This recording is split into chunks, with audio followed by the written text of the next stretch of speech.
in this series of lectures considering church history. First of all, we're really only considering what you might call the first course or the first term of a church history class. That is from the beginning of the church to the time of Reformation. So we're generally talking about the time period of about AD 33 or so until about the year 1500. And in that period, we've divided it up into several different segments. We divide it up into the Apostolic Church, that's about 33 to 100. Then the early church, about 100 to 312, that's the conversion of Constantine. Then this long period of time that I call the Christian Empire, 312 to 1500, which we've divided that very long period into two periods, an early period, 312 to 1000, and a later period, 1000 to 1500. So in this particular lecture, what we're going to consider is the later period of the Christian Empire, approximately the year 1000 to the year 1500, which of course brings us right before the Reformation. So some of what we're going to be talking about in this and some of the following lectures is really going to be pre-Reformation kind of stuff.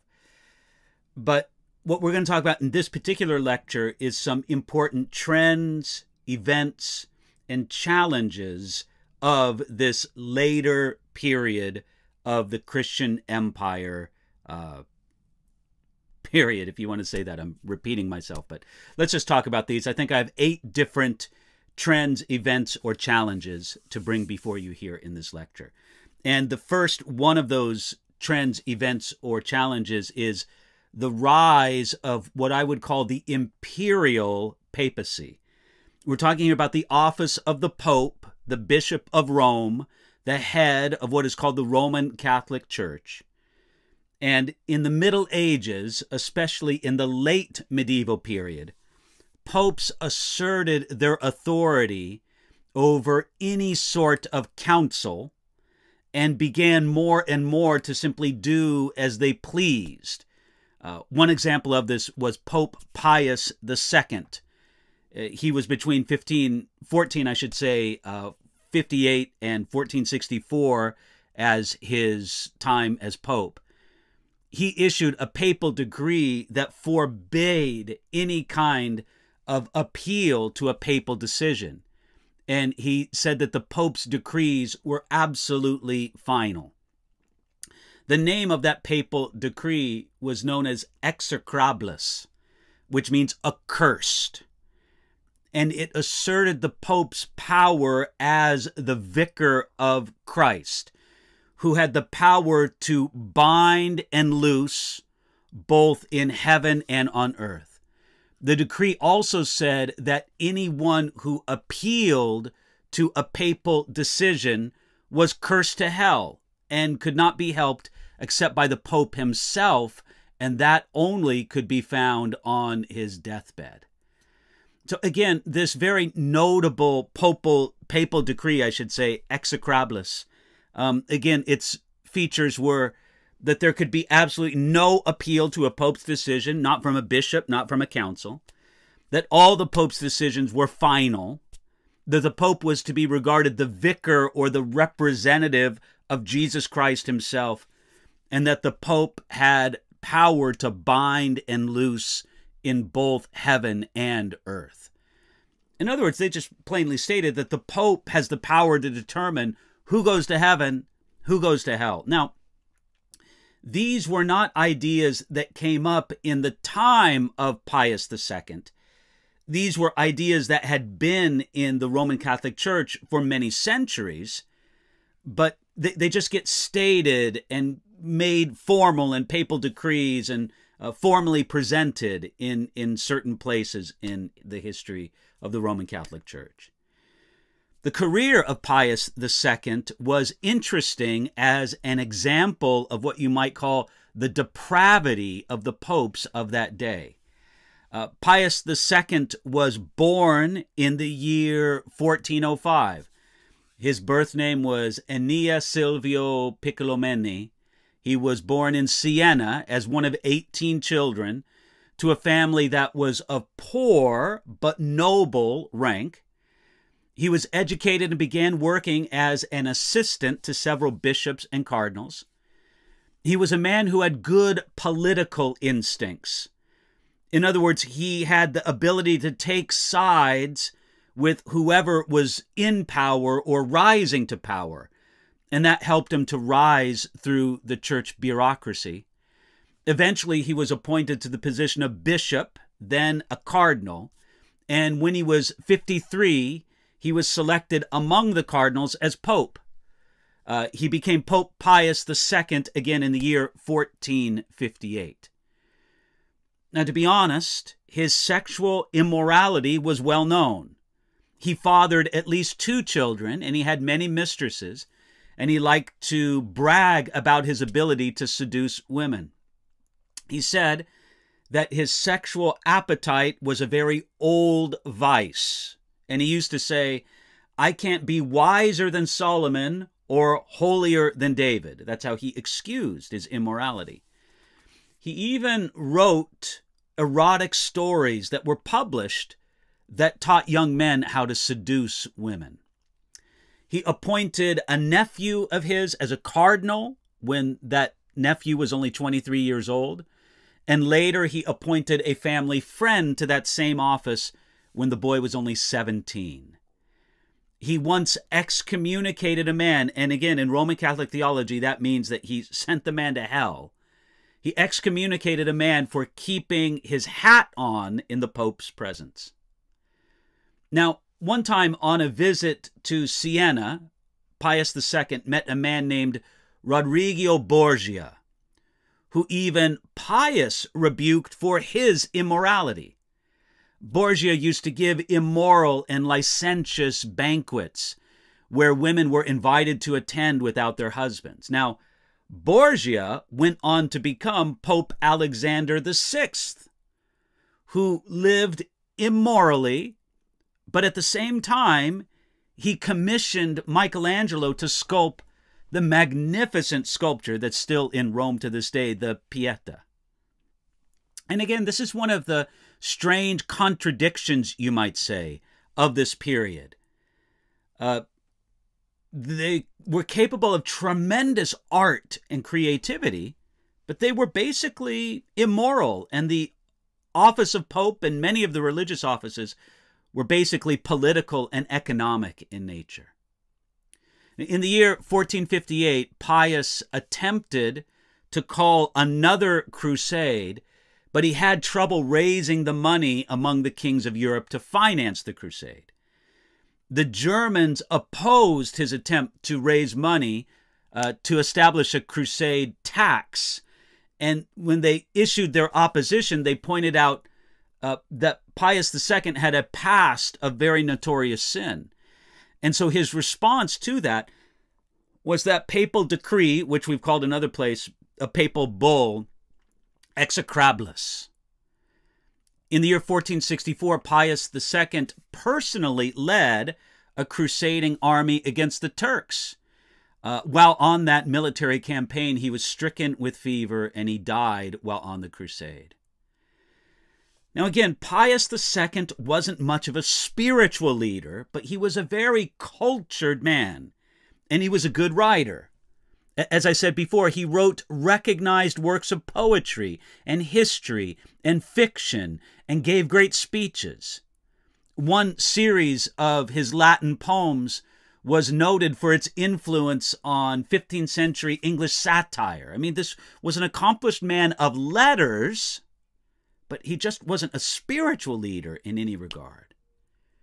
In the year 1462, Pius II gave an elaborate celebration to commemorate the coming to Rome of what was said to be the skull of the Apostle Andrew. When this relic came into Rome, presumably to the Vatican, Pius II fell to the ground before the skull, and he congratulated the skull for coming out of its grave to join the remains of its brother apostles.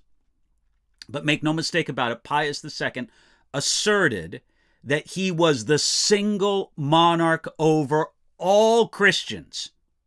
I mean, in their conception, over all the Christians in the world, East, West, inside the institutional church, outside the institutional church. The Pope claimed authority over all believers, that he was the single king over all Christians, and he said that he received this authority directly from Jesus, while all other Christians received whatever authority they had from Jesus through the Pope, through himself. He declared himself to be the prince of all bishops and the heir of the apostles. Pius II, some of his last words on his deathbed were, "Pray for me, for I am a sinner." And again, I don't think he meant that in a humble way, such as every believer can still be a sinner and a saint at the same time. I think it was in great recognition that he was far from God. But at the time, Pius II was recognized as one of the great popes. Let me put it to you this way. From the year 1450 to the year 1517, that's just before the Protestant Reformation, there were 10 popes, and most of them were extremely corrupt men, far more interested in wealth and political power than in anything spiritual. And they did almost nothing for the cause of Christianity. Nepotism was a great problem. You understand what nepotism is? That's the word we use to describe when you appoint sons, nephews, and other relatives to spiritual offices only because they're relatives, and not because they are spiritual or godly or qualified in any way. The only reason they get the job is because they're a relative.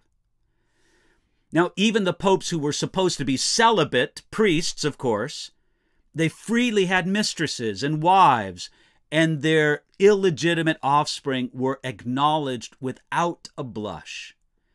It was also true among bishops and priests, of course, the tone being set for this by the Pope at the top.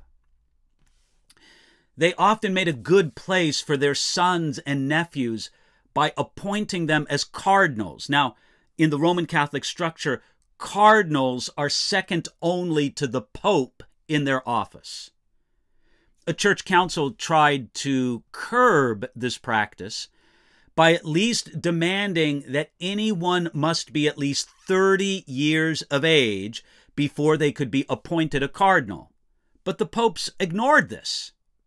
Teenagers were routinely appointed as cardinals, and there were even some cases of 8-year-olds and 7-year-olds being appointed to this high office. Now, you might say, well, why would they make a mockery of such a high office of the church? The answer was basically money. The way that the Roman Catholic Church at that time was structured, it was something like what we sometimes call in the business and sales world a multi-level scheme. You see, a cardinal was appointed over a certain territory, and he received a percentage of all the contributions.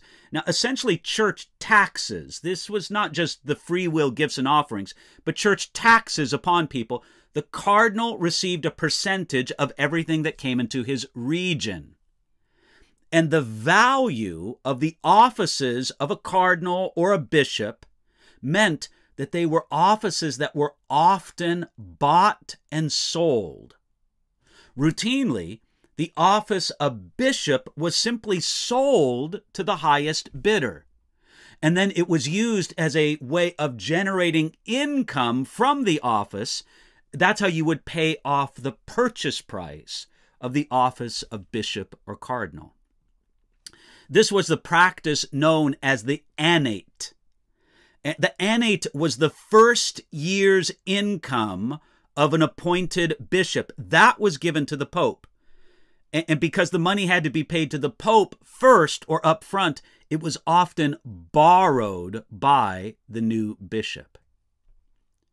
By the time of the Reformation, the first thing that the Pope did every morning was call his financial advisor and decide which church offices they would sell that day. Now, the Vatican became a place where entertainment and art ruled, and where popes and cardinals were very wealthy, very cultured patrons of the arts. They would even entertain prostitutes with banquets and immoral comedies, dramatic productions. Let me give you a final illustration to communicate to you what I think is the spirit of this imperial papacy of the later period of the Christian Empire period. So we're talking in general 1000 to the year 1500. We're especially talking about the years maybe 1300 to 1500 with when it became worse and worse with this imperial papacy. Just listen to the names of the 3 popes who did any amount of ruling before the Reformation.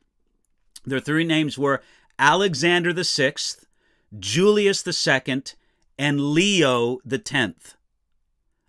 Consider those names. Friends, those are not the names drawn from church history, from Christian history.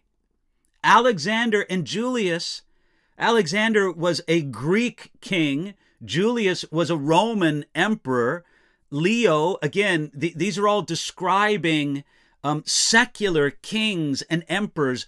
That is whom these popes decided to reflect themselves with, associate themselves with. So the imperial papacy was a very significant trend, and I would regard it also as a challenge for the Christian world, especially the world of Europe, in the later part of the Christian Empire period. Here's a second great challenge that came upon the church. This was really in the 13th century, in the 1200s. What you have is the great Mongol invasion of the 13th century. In many quick surveys of church or European history, this is not given much attention, but it deserves at least a few moments.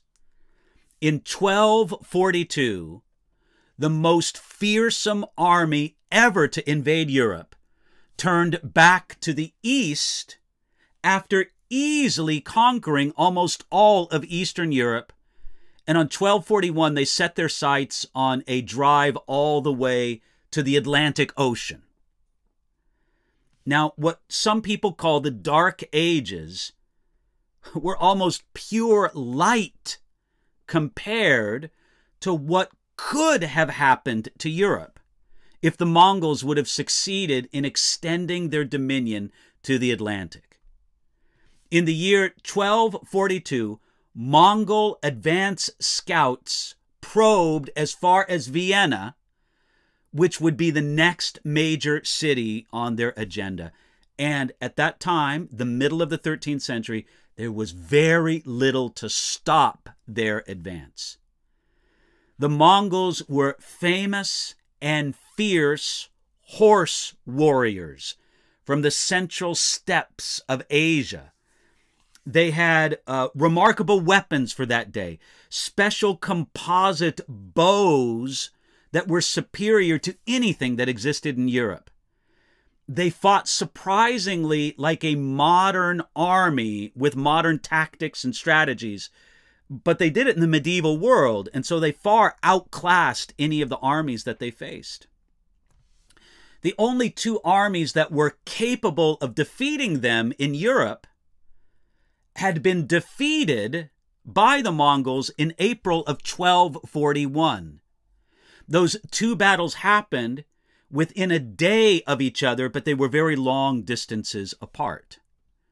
On April 9th, 1241, a very large army of Germans, Poles, and Templar and Teutonic Knights marched out of Liegnitz, that's in Germany today, to attack a slightly smaller force of Mongols on the very flat fields of northern Poland.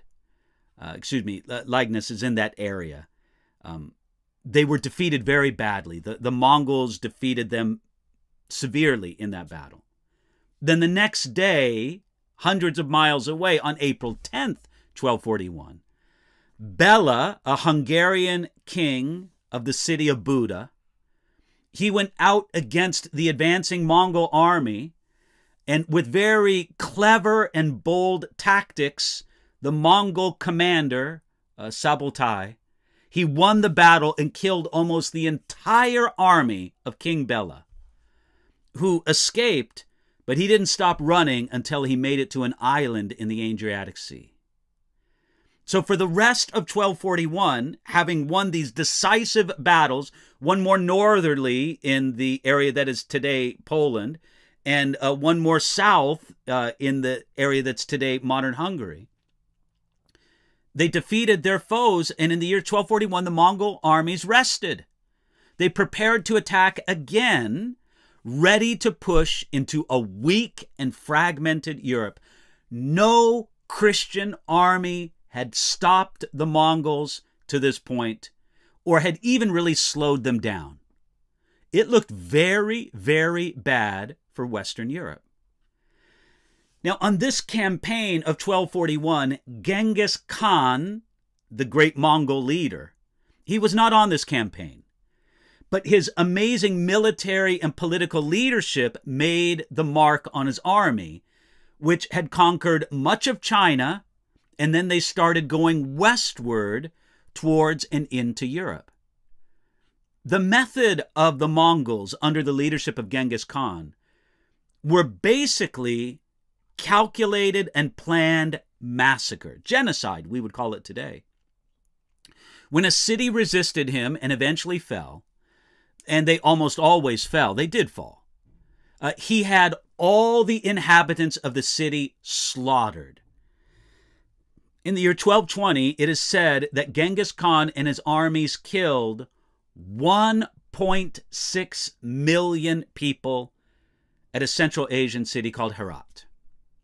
When it was told by the commander, that some people had survived by hiding among the corpses, then at the very next battle at Nishapur, they commanded that the heads of every corpse be taken off the bodies.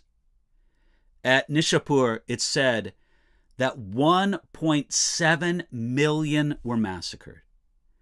They attacked Russia, and again they destroyed cities and killed hundreds of thousands. Again, when the Mongols conquered a city, they destroyed it completely.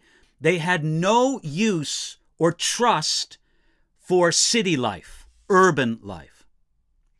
China's population declined more than 30% during the years of the Mongol conquest.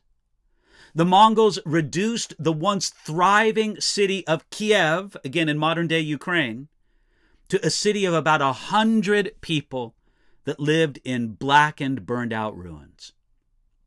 So when the Mongols came to a city, the inhabitants of that city were given the opportunity to surrender. If they did, they were allowed to leave the city while the city was plundered and destroyed. And even then, many of the children, young men, and women were taken as slaves.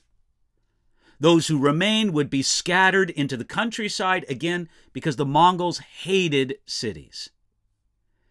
And as the Mongol armies approached Vienna, again, now we're in the year 1242, there was very little reason to believe that they could be stopped by any European power. It was just assumed that they would destroy everything in their path, as they had done before, as they spread out over Western Europe all the way to the Atlantic.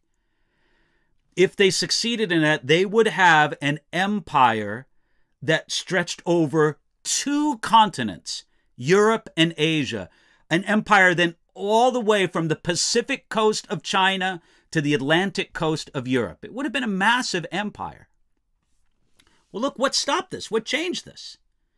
If there was no European army that could stop the Mongol invasion, as they were there ready to invade Vienna and then continue to move west as an unstoppable force, then what did stop the Mongol armies? Well, you could say that the death of a single man saved Europe from this disaster. Now, of course, in the big picture, we see the hand of God in all of this. But the man who died was Ogedai Khan. He was the leader of the Mongols and the third son of Genghis Khan, who had kept his father's empire alive and even expanded it. When the Khan or the leader died, their law required that the leaders go back to their homeland and elect a new Khan. Therefore, the Mongol armies retreated from Europe, and even when Vienna was in their sights and the rest of Europe lay virtually bare before them. They went back to elect a new Khan, and whatever the circumstances were, they never came back to invade Europe in the same way again. But you can imagine what an incredible threat this was, and you could say you see the providence of God in stopping this army of the Mongols when nothing else could stop them. Okay, that's the second of what we're going to consider. Next, I want to consider the plague and the Black Death, which are really the same thing. It's just two different words for the same thing. Bubonic plague came and first struck Europe in the year 1347. And for centuries after, the shadow of the plague darkened Europe. In the year 1347, the Black Death killed about 1/3 of Europe. On maps, you can take a look and see how year by year it spread north and south throughout Europe, severely afflicting the population. It was, again, something that killed, again, it's a staggering thing to think of, up to 1/3 of the European population. And it took some 200 years for Europe to recover from it economically and with the institutions of societies. Philip McNair, in the Erdman's Handbook to the History of Christianity, wrote this. He said, people lived in the shadow of this pestilence, and during the 15th century, Europe could be described as a death-oriented society. This really had a huge effect on the thinking and the mentality of Europe, starting in the 14th and into the 15th century. You could even say continuing on to the 16th century, the time of the Reformation. But this was a huge effect in Europe at that time. Again, a plague, the bubonic plague, the Black Death, that killed up to 1/3 of the European population. Now, as a fourth trend, event, or challenge to face Europe during this second half of the Christian Empire period, you have the Turkish threat, the Turkish Muslim threat to Europe. You know, in the Muslim world, you have rising and falling empires and national groups just like anywhere. By the 15th century, we're talking about the late 14th century, 1354 or the mid 14th century, and continued on into the 15th century. You have the Turkish Ottomans rising up to prominence in the Islamic world.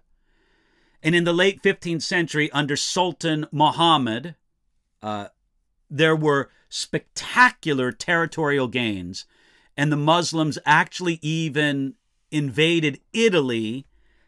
You know, they say sometimes Italy is shaped like a boot. Well, this would have been at the heel of the boot, or Otranto. They invaded Italy, and they attacked coastal cities south of Rome. Those might at any time be beset by Turks who would sack the cities and carry off both riches and prisoners to be sold as slaves. So the bottom line is this, is during this period in the 15th century, we're talking a couple hundred years after the time of the Mongols, once again, Europe lived with the constant threat that Muslim armies might come from the east and take more and more of European territory. This was a great concern for Christianity in Europe during this time.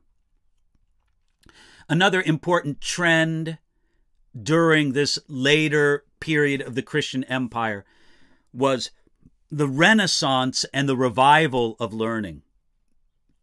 Beginning in the early 1300s, there was an increasing interest in the Latin and Greek classics. This developed in the reviving of literature known as the Renaissance. Renaissance means new birth, or kind of symbolically new learning. The restoration and the publication of the text of the Greek New Testament also flowed out of this, and it had very powerful results, more powerful than any of the publication of any of the other Greek literature that was recovered at the time. You see, classical works in both Latin and Greek had been lost to the thinking and the mindset of Europe for many centuries. Now they were discovering them all over again. Now, the scriptures would be copied, of course, and they did the very best that they could. But when Constantinople was captured by the Turks in the year 1453, then educated Greeks went to the West as refugees. They carried with them the priceless manuscripts that had been hand copied by monks from centuries before. And so these were manuscripts of Greek literature that were forgotten in the darkened West. Soon, Greek professors were teaching in the universities of Italy the language which sort of opened up the key to these treasures of knowledge. And then from Italy to Oxford, the study of Greek, and associated with that biblical Greek, the classical Greek and biblical Greek, it spread very rapidly across Europe. So the Renaissance and revival of learning was a very important trend, sort of paving a way for the Reformation that would follow. And here, this is number 6 on our list of 8 events, trends, and challenges. This is another one that's directly tied to the emergence of the Reformation later, and that is the invention of the printing press and the media revolution that followed from that. Again, during these same centuries, the invention of the printing press provided a way to get this new knowledge out. And it was printing the Bible that the printing presses were primarily occupied. That's what was printed first, which is kind of a nice thought, isn't it? Now, Gutenberg developed movable metal type in the 1440s at Mainz. In the 1456, Gutenberg printed 200 copies of the Latin Bible. That was the first Bible produced by a printing press. Now, the technique that Gutenberg used, movable type, it remained a very closely guarded secret in Mainz until about the year 1462. So for about 6 years, they were able to keep sort of a monopoly. Only Gutenberg knew how to do this. But in 1462, the city was plundered and the printers were dispersed. Within 20 years, the invention of the printing press and movable type had spread everywhere across Europe. By the time Martin Luther was born in the year 1483, printing was well established throughout all of Europe. Every large European city had printing presses.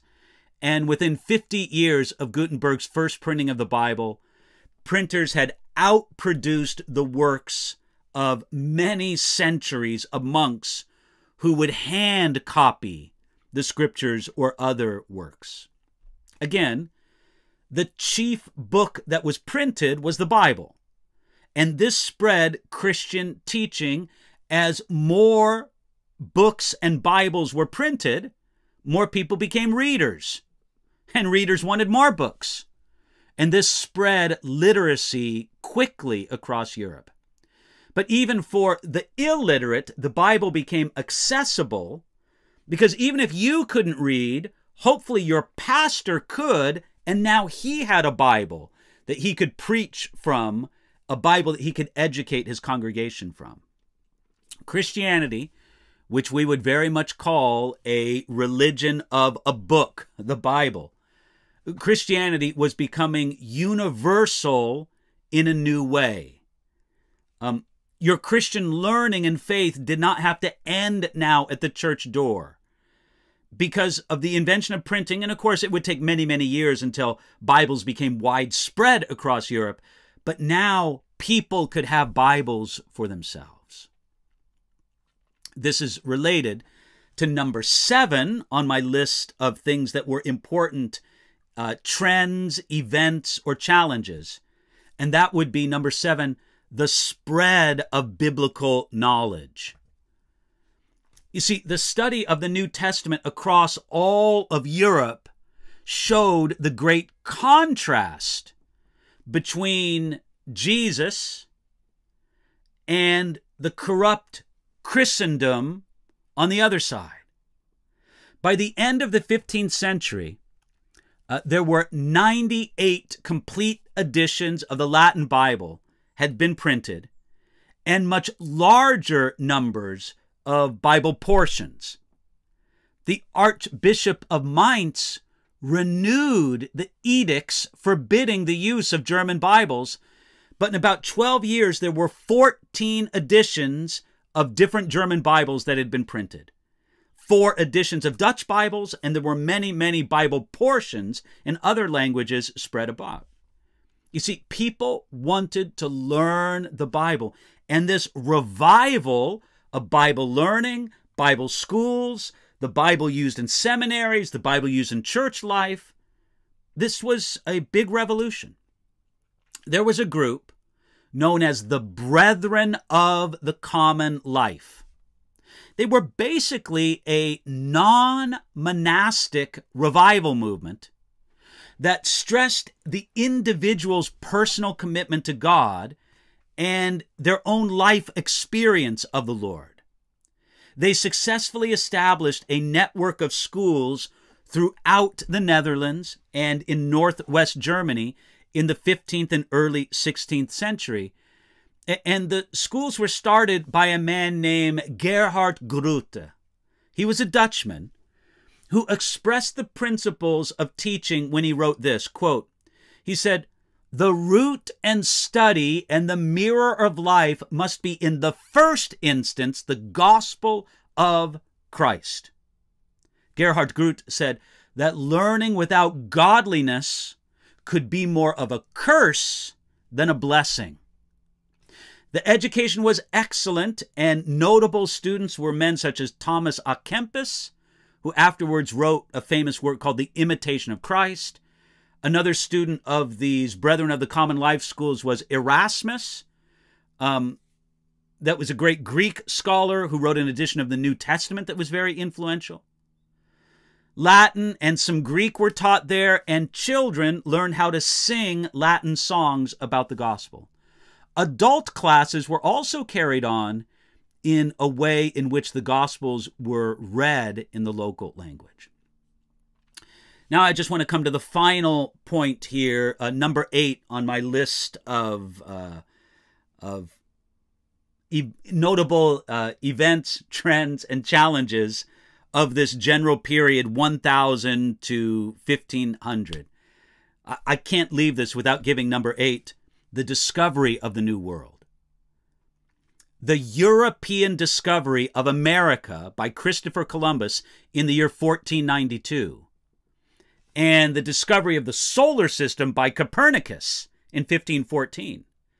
Both of those gave great enlargement to men's minds and activities. It was really harder to believe in a small, closed world where everything was tightly controlled. And so it was a very interesting time with new ideas, new thoughts, new challenges coming in to the European world, which was, in a sense, the most dominant Christian world at the time. Eastern Christianity was certainly alive and existing, no doubt about that, but it was very much under the boot of Islam at the time. It was in the West that Christianity had more influence. So let me just review, listing off quickly this list of 8 important events or trends or challenges of this period. Number 1, we have the Imperial Papacy. Number 2, we have the Mongol invasions of the 13th century. We have the Plague and the Black Death. We have the Turkish Muslim threat to Europe in the 15th century. We have the Renaissance and the revival of learning. We have, number 6, the invention of the printing press and the media revolution that followed. We have the spread of biblical knowledge across Europe. And then finally, we have the discovery of the New World. In many ways, each of these things had an important role, not only in the history of its time, but in setting the stage for the Reformation that would follow. So please, you could join us for today's lecture. Hope you can join us for our subsequent lectures as we continue on in our study of church history from about the founding of the church on the day of Pentecost in the book of Acts to about the year 1500, the pre-Reformation period. Thank you for joining me, and I hope you can come back and join us for future lectures.